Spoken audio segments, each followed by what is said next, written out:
चलिए आज हम बात करेंगे जो टेस्ट एग्ज़ाम हुआ है 12th का उसके क्वेश्चन के बारे में। ये सेंटअप एग्ज़ाम 2024 का जो ऑब्जेक्टिव क्वेश्चन है आज हम डिस्कस कर देते हैं। बाद में हम शॉर्ट और लॉन्ग पे भी इन डिटेल से बात करेंगे। तो चलिए हम देखते हैं 12th के टेस्ट एग्ज़ाम का जो 70 ऑब्जेक्टिव है, इस 70 ऑब्जेक्टिव में कितना आप लोग सही बनाए हैं आप लोग चेक कर लीजिएगा, या जहाँ कन्फ्यूजन होगा उसको भी मैच कर लेंगे। हम बोर्ड एग्ज़ाम के प्रिपरेशन के लिए पहले भी बोले थे कि बोर्ड एग्ज़ाम की तैयारी अगर अच्छे से करना हो तो 10 साल का क्वेश्चन बैंक आप अच्छे से बना करके जाएंगे। कॉन्सेप्ट क्लियर होना चाहिए, तो उससे आपका सारा ऑब्जेक्टिव शॉर्ट और लॉन्ग हो जाना चाहिए। हो ही जाता है जनरली। अगर लॉन्ग क्वेश्चन तो 6 में से 6 क्वेश्चन बैंक से ही रहता है, क्योंकि शॉर्ट क्वेश्चन में भी 20 क्वेश्चन में से 10 बनाना है, तो उसमें भी लगभग क्वेश्चन बैंक से आ ही जाता है। और ऑब्जेक्टिव में भी रिपीटेड क्वेश्चन होता, कुछ क्वेश्चन नया होता, तो उसके लिए माथा नहीं लगाना, क्योंकि क्वेश्चन की संख्या सीधे डबल है। तो आप उसमें से जो नहीं आता उसको सिंपल आप एस्केप कर सकते हैं, आप उसको छोड़ करके आगे बढ़ सकते हैं। चलिए ये सेंटअप एग्ज़ाम 2024 के लिए हम जो टेस्ट एग्ज़ाम हुआ था उसके ऑब्जेक्टिव के क्वेश्चन का हम डिस्कशन करते हैं। 1 नंबर क्वेश्चन में कह रहा है आवेशित संधारित्र की दोनों पट्टियों के कुल आवेश का योग कितना होता है, यानी sum of total charge on the 2 plates of charge capacitor. देखेंगे ये कैपेसिटर में 2 प्लेट होते हैं, दोनों समानांतर प्लेट है, तो एक पे जितना ऋण आवेश होता है उतने पे दूसरे पे धन आवेश होता है। तो sum of the total charges on 2 plates, तो एक पे जितना नेगेटिव दूसरे पे उतना ही पॉजिटिव, तो सम कितना हो जाएगा, 0 हो जाएगा। तो ए में ये 0 ऑप्शन सही होगा। तो 2 नंबर क्वेश्चन की अगर हम बात करें तो वैद्युत द्विध्रुव के निरअक्षीय स्थिति पर विद्युतीय विभव, मतलब इक्वेटोरियल पोजीशन पर इलेक्ट्रिक पोटेंशियल पूछ रहा है ड्यू टू इलेक्ट्रिक डायपोल, तो आप लोग जानते होंगे कि ये 0 होता है। एक्सियल पोजीशन की अगर बात करता तो डायपोल के एक्सियल पोजीशन पे जो होता है ये 1/4 पाई एप्सिलॉन नॉट P/r² ये होता है अक्षीय स्थिति पर। निरक्षीय स्थिति पर क्या होता है, 0 होता है। तो बी नंबर ऑप्शन। 3 नंबर क्वेश्चन की अगर हम बात करें तो 100 वोल्ट तक आवेशित करने पर एक संधारित्र की संचित ऊर्जा 1 जूल है, तो संधारित्र की धारिता कितनी होगी। तो इसमें U = ½ CV² आप फार्मूला लगा सकते हैं। तो इसमें संधारित्र की धारिता पूछा तो 2U/V², ये 2 डिवाइड में तो मल्टीप्लाई में V²।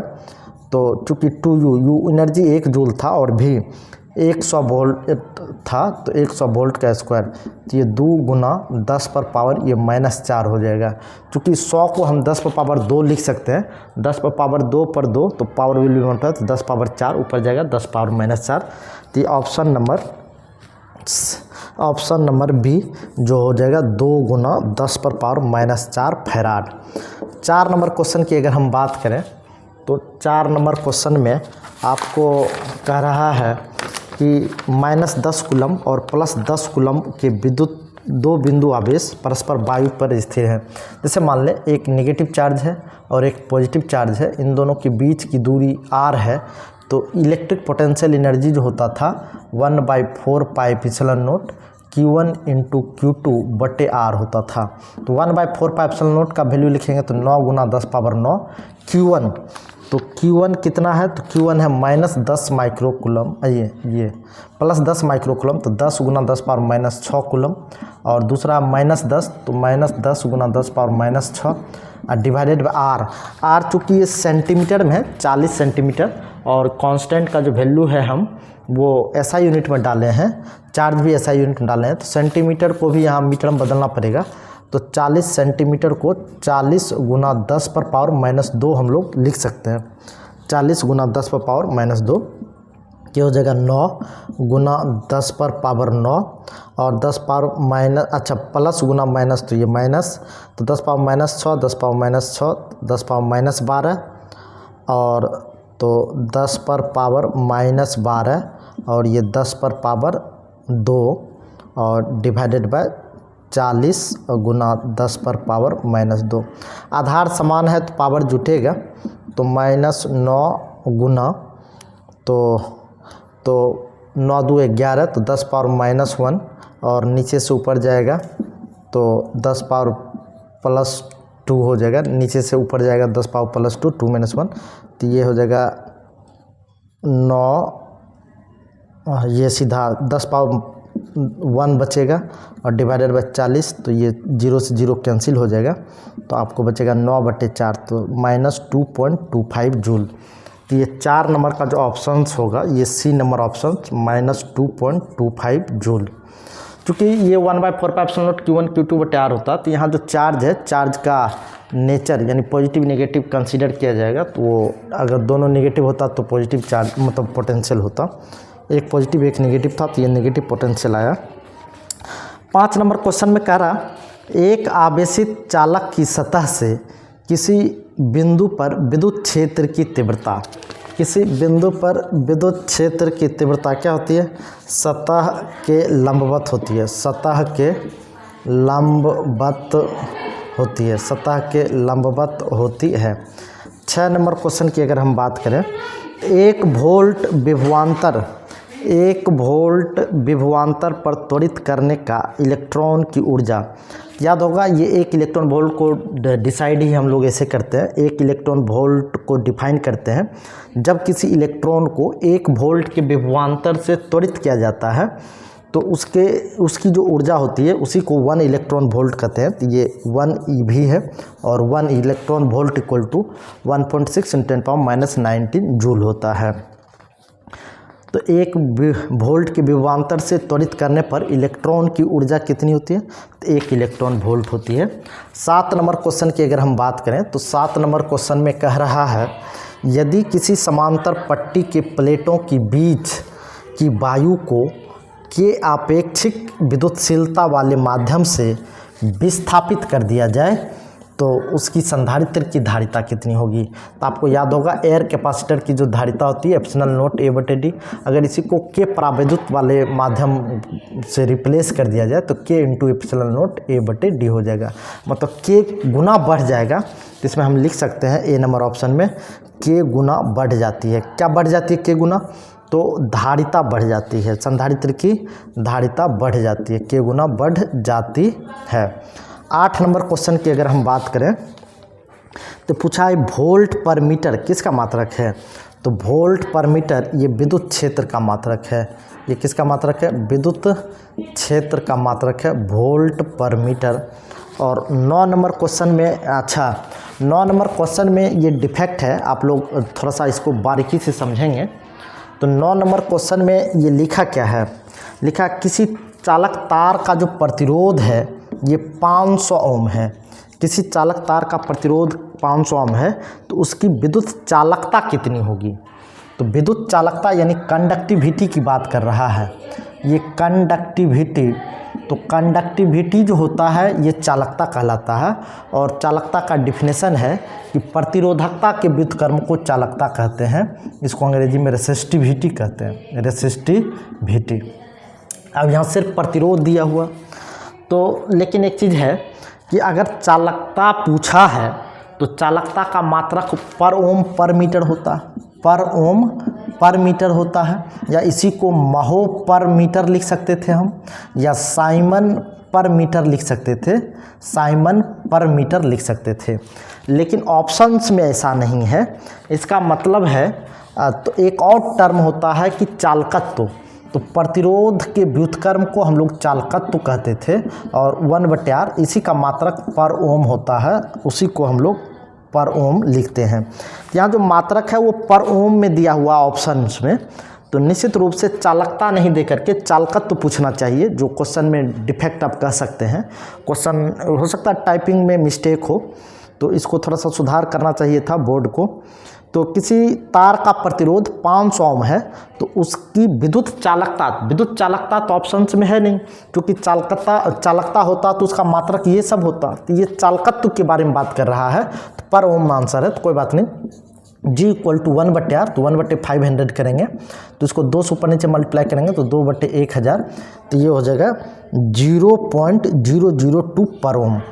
चूँकि पूछा चालकता है और मात्रक ऑप्शन जो चालकत्व में ही दिया है तो हमको तो मारना ही पड़ेगा, तो ए नंबर ऑप्शन हम मारेंगे, ये हो जाएगा 0.002 पर ओम।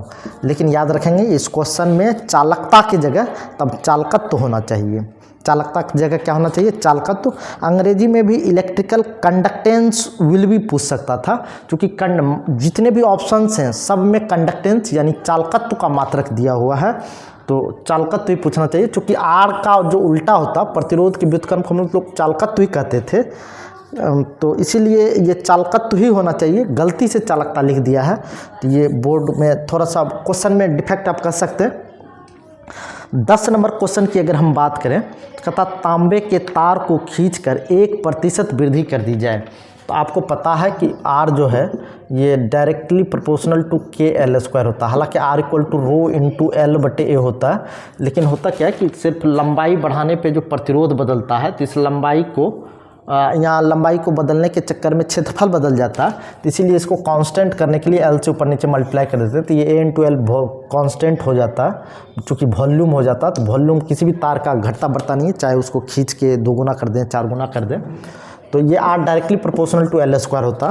तो इसमें सीधे आपको बताए थे कि R में प्रतिशत परिवर्तन बराबर 2 गुना L में प्रतिशत परिवर्तन। ये फार्मूला हम तभी तक लगाएंगे जब तक कि 0 से 5% तक का वैलिडिटी हो, तो सीधे 2 गुना हो जाएगा। इसमें 1% बढ़ाने की बात कर रही है, तो बी नंबर ऑप्शन करेक्ट हो जाएगा, जिसमें 2% की क्या होगी, वृद्धि होगी। कितने परसेंट की वृद्धि होगी, 2% की वृद्धि होगी। ये फार्मूला प्रूफ कहाँ किए हैं, तो आप लोग पुराने प्लेलिस्ट में जा सकते हैं और पुराने प्लेलिस्ट में जा कर के इलेक्ट्रिक करंट का सारा वीडियो देखेंगे, तो उसमें कहीं किसी न किसी वीडियो में आपको ये मिलेगा, आप लोग देख लेंगे, ओम्स लॉ के आसपास बताए होंगे।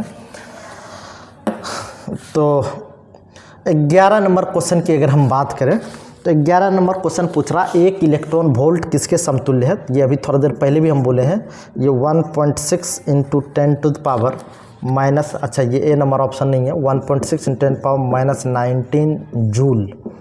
तो ये कितने नंबर ऑप्शंस में, सी नंबर ऑप्शंस में 1.6 × 10⁻⁻19 जूल।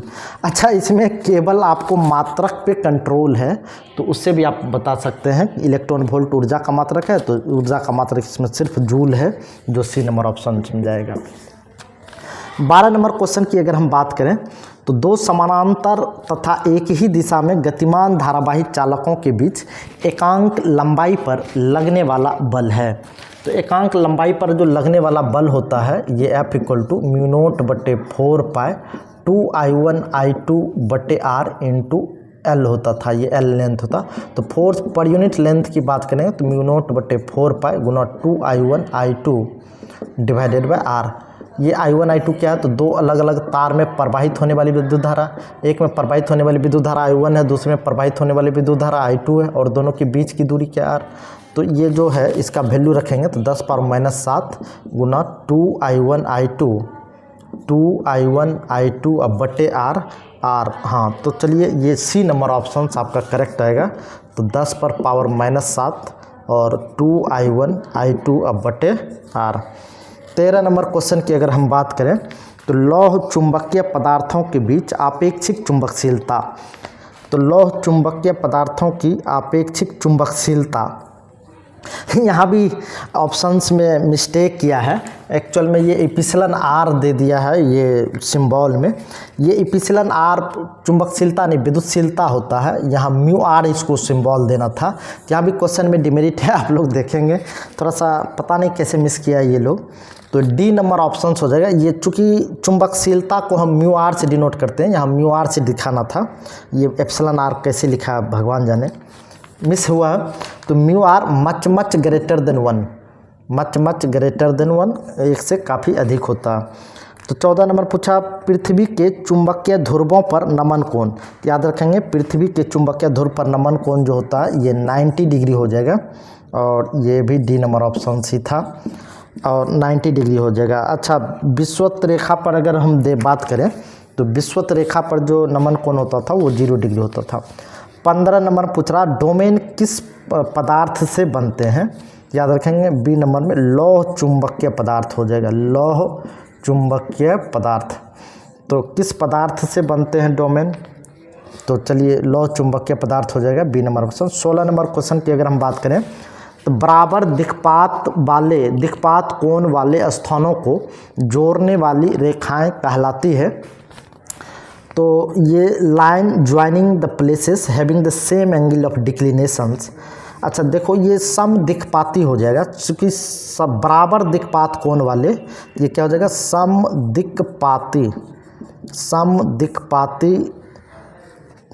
समदिक्पाती रेखाएं हो जाएगी। समनमनी कोण यानी आइसोक्लिनिक, जहां समान नमन कोण होता है उसको समनमनी कोण कहते हैं। समगतिक यानी आइसोडायनेमिक लाइंस उसको बोलते हैं जहां सेम मैग्नेटिक फील्ड होता है। एक ऐसा पॉइंट धरातल का, एक ऐसा पॉइंट जहां की, या ऐसे पॉइंट का एक समूह जहां की चुंबकीय क्षेत्र का क्षैतिज घटक समान हो, एक समान चुंबकीय क्षेत्र हो, तो उसको हम लोग आइसो डायनामिक कहते हैं। 17 नंबर क्वेश्चन की अगर हम बात करें, इसमें पूछा था समान बराबर दिक्पात कोण वाले स्थान को जोड़ने वाली रेखाएं। बराबर दिक्पात मतलब समदिक्पाती रेखाएं यानी आइसोगोनिक।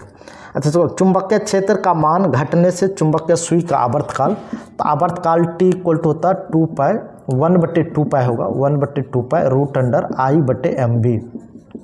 तो ऑब्वियस है चुंबकीय क्षेत्र का मान आप बढ़ाएंगे।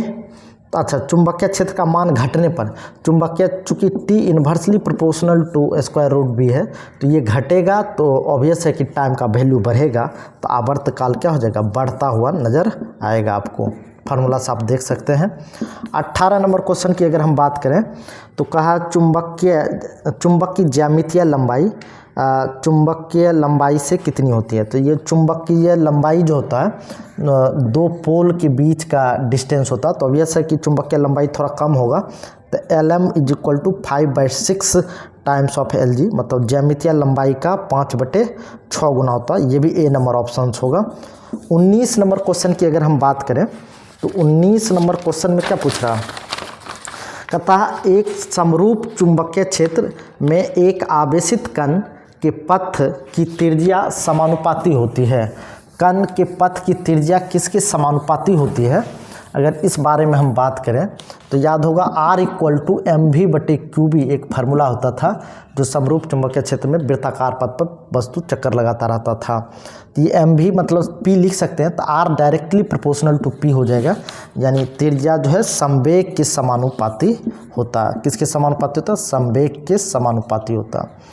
20 नंबर क्वेश्चन की अगर हम बात करें तो निम्नलिखित में से कौन विद्युत चुंबकीय तरंगे नहीं हैं? प्रकाश तरंगे बिल्कुल विद्युत चुंबकीय तरंगे हैं, एक्स किरणें ये भी विद्युत चुंबकीय तरंगे, ध्वनि तरंगे।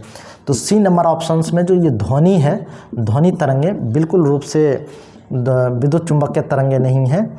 ये एक मैकेनिकल वेव्स है जिसको हम लोग यांत्रिक तरंगे कहते हैं।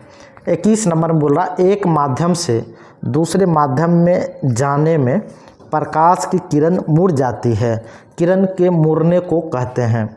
एक माध्यम से दूसरे माध्यम में जाने पर जो प्रकाश किरण मुड़ती है इसको अपवर्तन कहते हैं। ये आप लोग 9th-10th से भी पढ़ते आ रहे होंगे, अपवर्तन।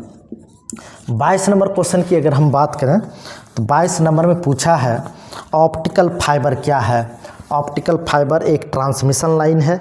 तो ट्रांसमिशन लाइन्स में क्या होता है कि केवल इलेक्ट्रिक करंट सप्लाई दिया जाता है, तो ये तो नहीं हो सकता। ये एक वेव गाइड है, तो यही होगा वेव गाइड। इसमें क्या होता है कि लाइट को ट्रांसफ़र किया जाता है एक जगह से दूसरे जगह, तो यह एक वेव गाइड है। एक बी नंबर ऑप्शन एक वेव गाइड है, वेव गाइड है। चलिए 22 हो गया। तब 23 नंबर क्वेश्चन की अगर हम बात करें तो 23 नंबर क्वेश्चन में पूछ रहा है दो समान फोकस दूरी f के अभिसारी लेंस को एक दूसरे के संपर्क में रखे हों तो उसकी फोकस दूरी कितनी होगी।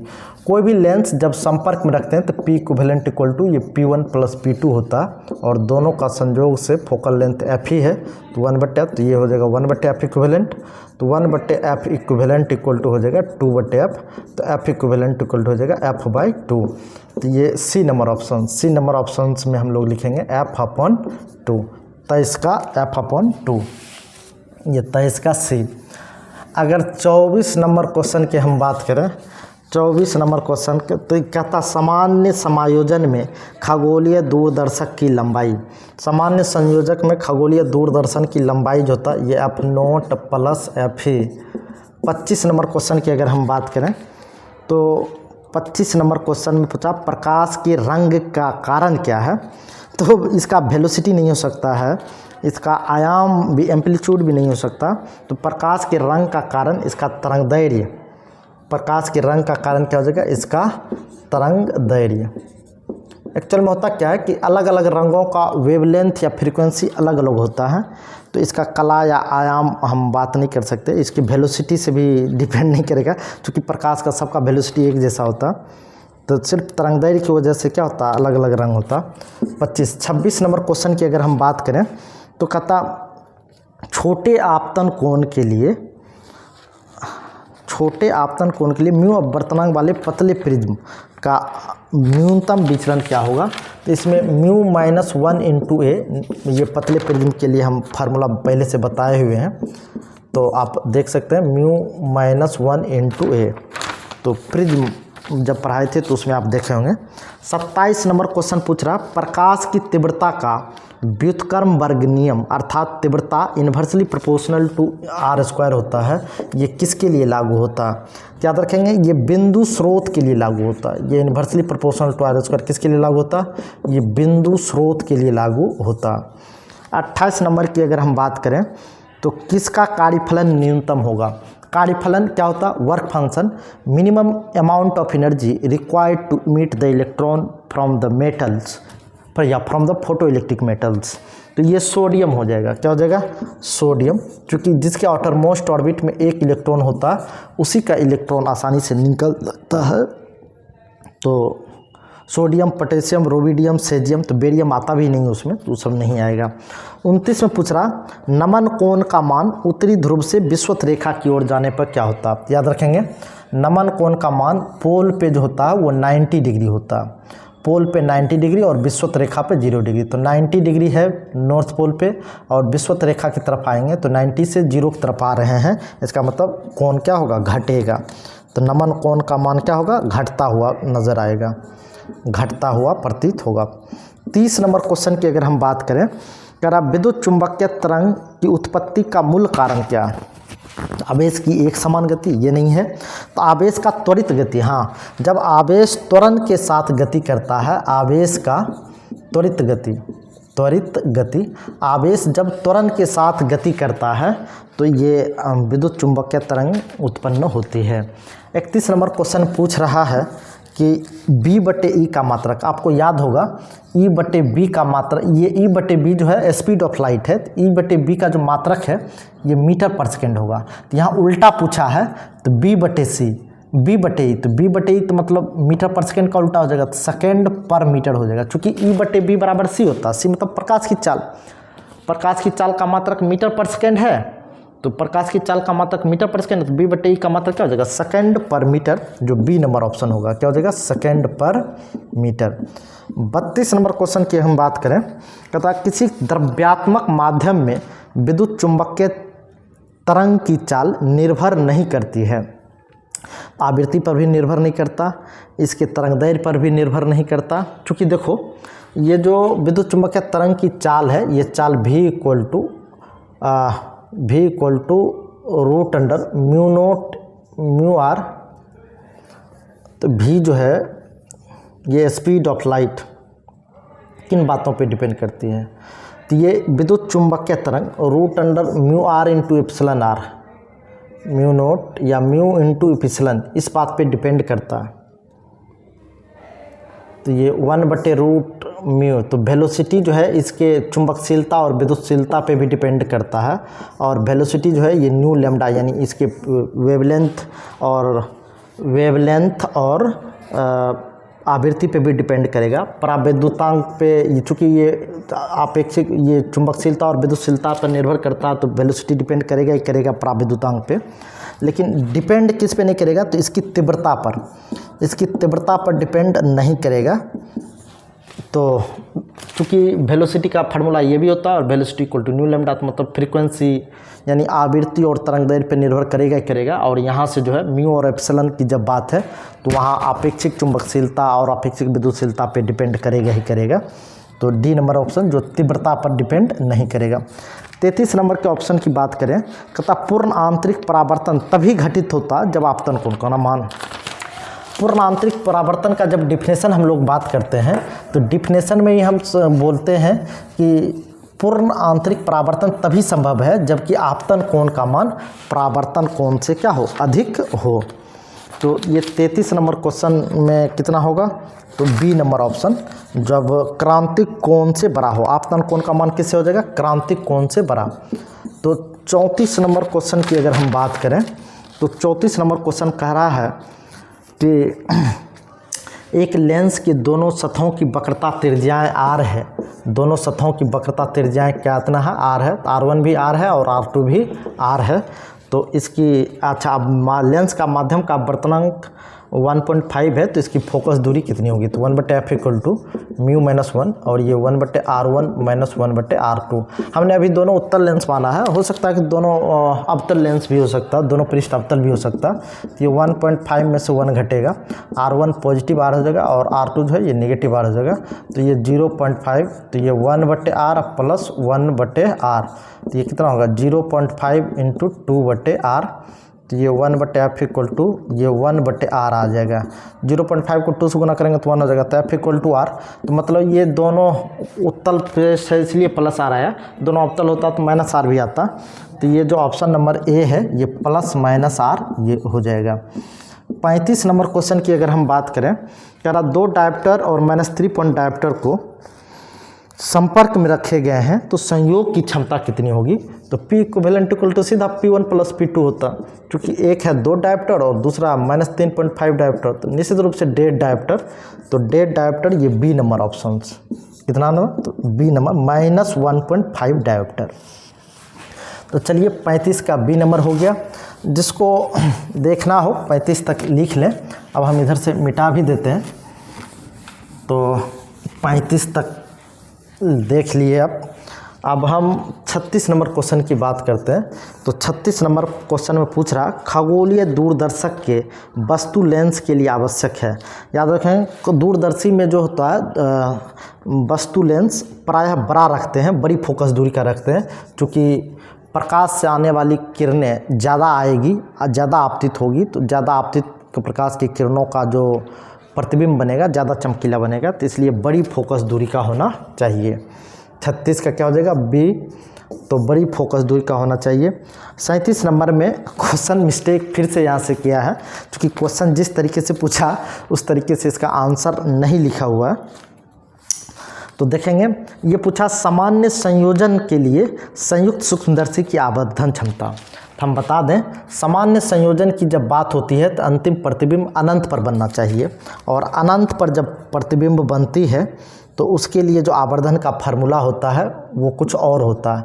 ये जो ऑप्शंस में 3 ऑप्शन जो सही सही लिखा है, ये m इक्वल टू -v0/u0, ये 1 + d/f ही होता है, ये आवर्धन का फार्मूला होता है। बी नंबर ऑप्शन तो करेक्ट होगा, लेकिन ये सामान्य संयोजन की स्थिति में नहीं है आवर्धन। सामान्य संयोजन की स्थिति में ये वस्तु की दूरी फोकस दूरी के बराबर हो जाता, तो v0/u0 इंटू, तो ये सामान्य संयोजन की स्थिति में नहीं है। और ये जब स्पष्ट दर्शन की न्यूनतम दूरी पर प्रतिबिंब बनता उस स्थिति का ये आवर्धन का फार्मूला है। तो डी नंबर ऑप्शन तो करेक्ट हो ही नहीं सकता, क्योंकि इसमें प्लस का साइन दिया हुआ है। तो हम मजबूरन सी नंबर और बी नंबर ऑप्शंस मारेंगे, लेकिन आप याद रखेंगे ये सामान्य संयोजन की स्थिति में नहीं है आवर्धन का फार्मूला। सामान्य संयोजन की स्थिति में आवर्धन का फार्मूला तब होता है या सामान्य संयोजन की स्थिति हम तब कहते हैं जबकि अंतिम प्रतिबिंब अनंत पर बनता है। तो अंतिम प्रतिबिंब अनंत के लिए आवर्धन का फार्मूला नहीं है, आप लोग देख लेंगे। ज़्यादा इन डिटेल्स अगर बात करना हो तो आप लोग पुराने वीडियो में जाके चेक कर सकते हैं। वो ऑप्टिक्स का भी, ज्योमेट्रिकल ऑप्टिक्स का वीडियो का पूरा प्लेलिस्ट बना हुआ, उसमें आप जाके चेक करेंगे। 38 नंबर ऑप्शन क्वेश्चन की अगर हम बात करें, माइक्रोस्कोप के नली की लंबाई बढ़ती है। तो माइक्रोस्कोप की नली की लंबाई की अगर बढ़ेगी तो निश्चित रूप से आवर्धन क्षमता भी बढ़ेगी। आवर्धन क्षमता भी क्या होगी, बढ़ेगी, क्योंकि जैसे जैसे हम दूर ले जाएंगे तो प्रतिबिंब और ज़्यादा आवर्धित बनेगा। 39 नंबर क्वेश्चन की अगर हम बात करें तो रायले प्रकीर्णन में प्रकीर्णित प्रकाश की तीव्रता, ये लैम्डा इन्वर्सली प्रोपोर्शनल टू मतलब फोर्थ पावर ऑफ वेवलेंथ होता है। तो फोर्थ पावर ऑफ वेवलेंथ यानी तरंगदैर्घ्य के चतुर्थ घात का व्युत्क्रमानुपाती है, जो डी नंबर ऑप्शन करेक्ट होगा 39 का। 40 नंबर क्वेश्चन की अगर हम बात करें तो विनाशकारी व्यतिकरण के लिए पथांतर, ये विनाशकारी व्यतिकरण के लिए जो पथांतर था ऑड मल्टीपल ऑफ λ/2 होता था, तो 2n+1 λ/2। कभी कभी ये ऑप्शन 2n+1 नहीं दे करके 2n-1 भी दे देगा λ/2, तो n का 2n+1 में भी ऑड मल्टीपल आ जाएगा, 2n-1 में भी ऑड मल्टीपल ऑफ λ/2 आ जाएगा। तो चलिए, ये क्वेश्चन नंबर आपका 40 का बी नंबर ऑप्शन करेक्ट था। 41 नंबर क्वेश्चन की अगर हम बात करें तो इसमें व्यतिकरण करते हुए दो प्रकाश की तीव्रताओं के चुनोगे। तो आई प्रकाश की तीव्रता का अनुपात दिया हुआ, तो I1 अनुपात I2 जो है ये 9:4। जिसमें आई मैक्स और आई मीन पूछ रहा, तो आई मैक्स और आई मीन जो होता है ये क्या होता है, a+b एम्पलीट्यूड की टर्म में लिखते हैं, तो a+b और a-b का होल स्क्वायर होता है। तो इसको जब हम लिखेंगे तो 1 + √√I2, या इसको ऐसे लिख सकते हैं, तो √I1/I2 अब +1 डिवाइडेड बाय √I1/I2 -1 और इस पूरे का होल स्क्वायर कर देंगे। तो ये जो आपको आएगा आई मैक्स और आई मीन, ये ए में 25:1 आ जाएगा, 25:1। 42 नंबर क्वेश्चन की अगर हम बात करें तो पूछा एक बर्न प्रकाश स्रोत कौन है। मोमबत्ती एक बर्नी नहीं हो सकता, विद्युत बल्ब भी एक बर्नी नहीं हो सकता। सबसे अच्छा एक बर्नी प्रकाश जो होता है वो लेजर होता है, डी नंबर ऑप्शन लेजर। तो 43 नंबर में अगर हम देखें तो प्रकाश की किरण तीखे कोर पर मुड़ने की घटना, ये भी बर्तन का डिफिनेशन ही है। ये किसी ऑब्स्टिकल्स पर जब रे ऑफ लाइट पड़ता है या शार्प एज पे पड़ता है, इट पार्शियली बेंड करता है। तो ये विवर्तन, तो ये 43 का जो ऑप्शंस आएगा विवर्तन आएगा। क्यों? क्योंकि प्रकाश किरण जब कभी भी तीक्ष्ण किनारों पर पड़ती है तो आंशिक रूप से मुड़ती है। 44 नंबर क्वेश्चन कहता कैथोड किरणें समूह हैं। तो कैथोड किरणें जो समूह हैं ये इलेक्ट्रॉन के होते हैं। किसके होते हैं? इलेक्ट्रॉन के होते हैं। 44। 45 नंबर क्वेश्चन की अगर हम बात करें तो 45 नंबर का हम बात करें तो थॉमसन विधि द्वारा हम ज्ञात करते हैं। तो याद रखेंगे, इसमें आवेश और द्रव्यमान का अनुपात ज्ञात करते हैं। तो m/, आवेश और q/m का रेशियो, तो q/m यानी आवेश और द्रव्यमान का अनुपात ज्ञात करते हैं। 45 का क्या हो जाएगा? डी। तो आवेश और द्रव्यमान का अनुपात, डी नंबर ऑप्शन। 46 नंबर पूछा उत्सर्जित फोटो इलेक्ट्रॉन की ऊर्जा निर्भर करती है। याद रखेंगे, ये जैसे मान लीजिए फोटो इलेक्ट्रिक मेटल है, इस पर कोई फोटोन आया जिसकी फ्रीक्वेंसी न्यू है, तो यहाँ कुछ अमाउंट ऑफ एनर्जी लिखता है, अमाउंट ऑफ एनर्जी लगता है इलेक्ट्रॉन को उत्सर्जित होने के लिए। साथ में जो अमाउंट ऑफ एनर्जी बचता है वो काइनेटिक एनर्जी के साथ दौड़ता हुआ चला जाता है। तो Hν = ये 5 + काइनेटिक एनर्जी आप लिख सकते हैं। तो काइनेटिक एनर्जी जो है ये Hν - 5 लिख सकते हैं। तो Hν को हम लोग लिख सकते हैं C/λ। तो ये आने वाली जो फोटोन है उसकी आवृत्ति या तरंगदैर्घ्य पर निर्भर करती है, ये बात आप कह सकते हैं। चूँकि तरंगदैर्घ्य जैसे ही बढ़ाएंगे तो फ्रीक्वेंसी घटेगी और फ्रीक्वेंसी घटने से काइनेटिक एनर्जी घट जाएगी। अगर तरंगदैर्घ्य को हम घटाते हैं तो फ्रीक्वेंसी बढ़ेगी, फ्रीक्वेंसी बढ़ने से क्या होगा? काइनेटिक एनर्जी बढ़ेगा। तो ये तो वर्क फंक्शन कार्यफलन ये तो फिक्स होता है। तो फोटो इलेक्ट्रॉन की जो ऊर्जा डिपेंड करेगी वो निश्चित रूप से तरंगदैर्घ्य पर, प्रकाश आपतित प्रकाश के तरंगदैर्घ्य पर। तो 46 का बी नंबर ऑप्शन आप मार सकते हैं। 47 नंबर क्वेश्चन के अगर हम बात करें, ये पूछा प्लांक स्थिरांक, तो ये जूल सेकेंड होता, तो ये हो जाएगा ml², बी नंबर ऑप्शन ये भी सही होगा, ml² (10⁻⁻1) यूनिट एंड डायमेंशन में ये आप लोग पढ़े होंगे। 48 आवेश रहित है, तो फोटोन निश्चित रूप से आवेश रहित है, और दूसरा कोई भी ऑप्शन देखें, प्रोटॉन, इलेक्ट्रॉन, ये सब पे आवेश होता, अल्फा कण पे भी आवेश होता।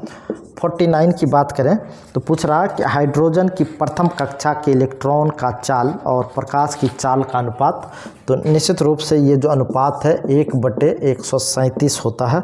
ये बीपीएससी के एग्ज़ाम में, टीचर वाले एग्ज़ाम में भी किसी एक एग्ज़ाम में पूछा था, हमको याद है। ये प्रकाश की चाल का कितना अनुपात होता है, पर ये हाइड्रोजन की प्रथम कक्षा में इलेक्ट्रॉन की चाल और प्रकाश की चाल का अनुपात है। तो ये 50 नंबर क्वेश्चन की अगर हम बात करें तो 50 नंबर क्वेश्चन में पूछ रहा है जेड क्रमांक वाले, तो याद रखेंगे यहाँ जो है इलेक्ट्रॉन वो डायरेक्ट, ये एनर्जी ऑफ इलेक्ट्रॉन जो है वो डायरेक्टली प्रोपोर्शनल टू Z² होता है। तो ये पूरा अगर फार्मूला देखने तो ये -RCH/n² × Z² था। हाइड्रोजन परमाणु के लिए Z का वैल्यू हम 1 कर देते थे, तो -RCH/n² होता था, और RCH का जो वैल्यू होता था ये 13.6 इलेक्ट्रॉन वोल्ट बटे n² इतना होता था। ये Z का वैल्यू जब हाइड्रोजन एटम के लिए 1 कर देते था। लेकिन Z परमाणु वाले इलेक्ट्रॉन की अगर बात करें, Z परमाणु वाले किसी Z परमाणु वाले अगर इलेक्ट्रॉन की बात करें तो वो Z² हो जाएगा। 50 में बी नंबर ऑप्शन हो जाएगा, जो डायरेक्टली प्रोपोर्शन होता और Z² का। 51 नंबर क्वेश्चन की अगर हम बात करें, कहता किसकी वेधन क्षमता महत्तम है। ये properties of alpha beta gamma किरण से सवाल है। तो इसमें गामा किरण की जो पेंट्रेटिंग पावर होती है वो सबसे अधिक होती है, गामा किरण की पेंट्रेटिंग पावर सबसे अधिक होती है। लेकिन आयनाइजेशन एनर्जी यानी आयनन क्षमता की अगर बात करता तो अल्फा किरण का जो आयनन क्षमता होता वो सबसे अधिक होती है। लेकिन यहाँ पेंट्रेटिंग पावर यानी वेधन क्षमता के बारे में बात किया, तो वेधन क्षमता सबसे अधिक किसका होगा, तो निश्चित रूप से गामा किरण का, जिसका स्पीड ज़्यादा होता। तो 52 में कौन सा मूल कण नहीं है, तो इलेक्ट्रॉन, प्रोटॉन, न्यूट्रॉन ये सब मूल कण है। तो सी नंबर ऑप्शन में अल्फा कण जो है ये मूल कण नहीं है। 53 में पूछा है कि निम्नलिखित में से सबसे अस्थायी कौन है। ये सवाल जो है बाइंडिंग एनर्जी पर न्यूक्लियॉन और न्यूक्लियॉन्स की संख्या के बीच जो ग्राफ खींचा गया है उसी ग्राफ से ये सवाल है। तो इस तरीके का ग्राफ आप लोग न्यूक्लियाई में पढ़े होंगे, बाइंडिंग एनर्जी पर न्यूक्लियॉन, और तो ये जो सबसे मैक्सिमम पोजीशन पे होता है ये आयरन होता है। तो आयरन जो है ये सबसे ज़्यादा स्टेबल है, चूँकि बाइंडिंग एनर्जी पर न्यूक्लियॉन जिसकी जितनी अधिक होती है वो उतना अधिक स्टेबल होता है। तो सबसे स्टेबल आयरन ही आएगा आपको नज़र। डायोड का उपयोग करते हैं, तो डायोड का उपयोग जो है कहाँ कहाँ होता है, तो डायोड का उपयोग हम लोग बताए थे रेक्टिफायर में भी करते हैं। तो ये दोलक, प्रवर्धक, मॉड्यूलेटर, दोलक और प्रवर्धक ये तो ट्रांजिस्टर का उपयोग है, मॉड्यूलेटर ये भी नहीं होगा। तो निश्चित रूप से 54 का डी नंबर ऑप्शन रेक्टिफायर में करते हैं। 55 नंबर क्वेश्चन की अगर हम बात करें, रेक्टिफायर दिष्टकारी है जो एसी को डीसी में बदलता था। एक पीएन जंक्शंस में होते हैं, 2 अर्धचालक के जंक्शंस, 2 धातु के जंक्शन।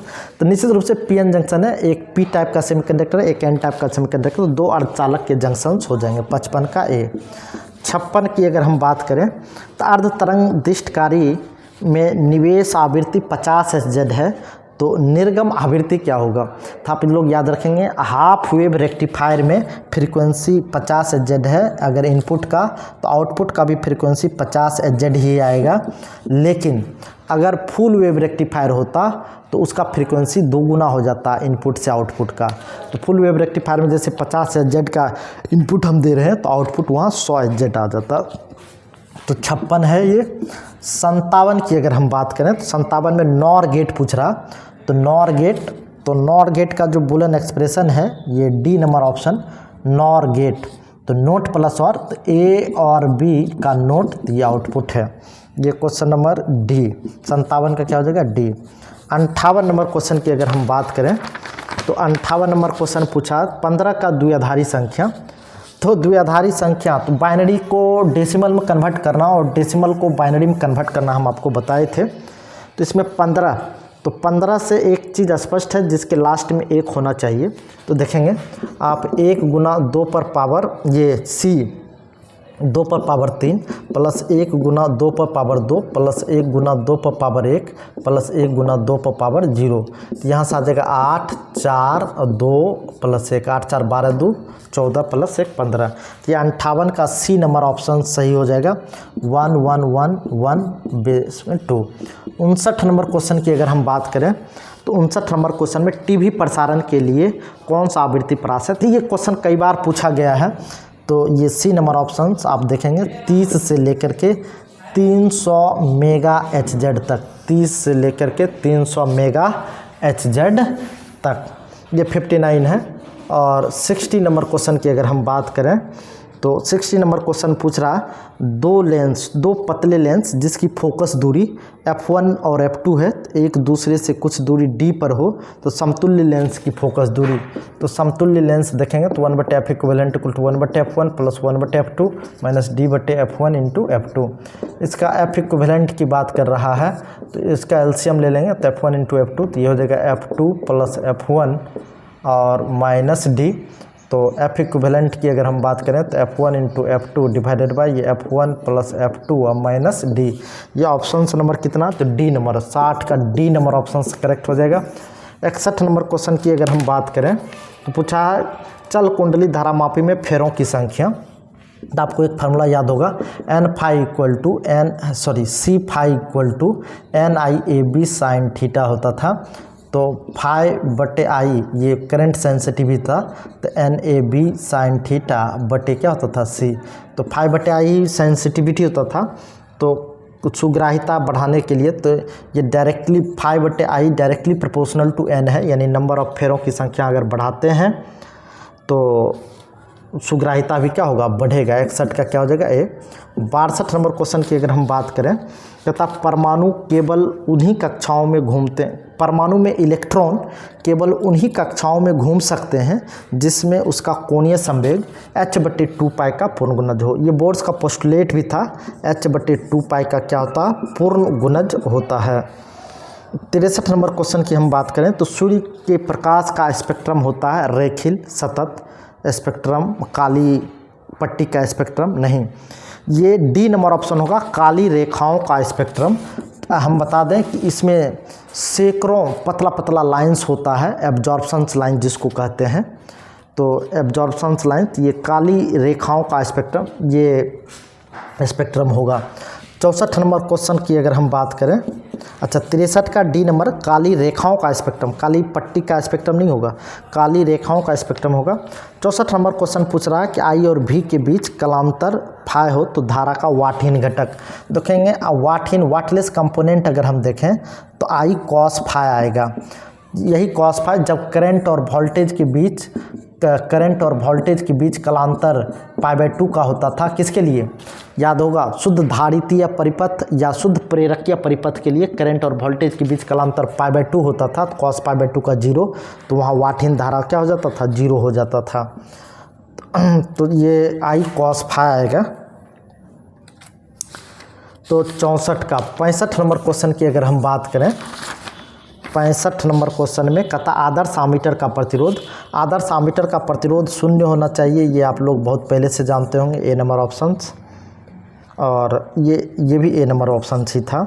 66 में अगर हम बात करें तो अनुचुंबकीय पदार्थ की प्रवृत्ति, अनुचुंबकीय पदार्थ की प्रवृत्ति यानी मैग्नेटिक सस्पेबिलिटी की बात कर रहा है, ये 0 से 1 के बीच में होता है, अल्प होता है लेकिन स्थिर होगा।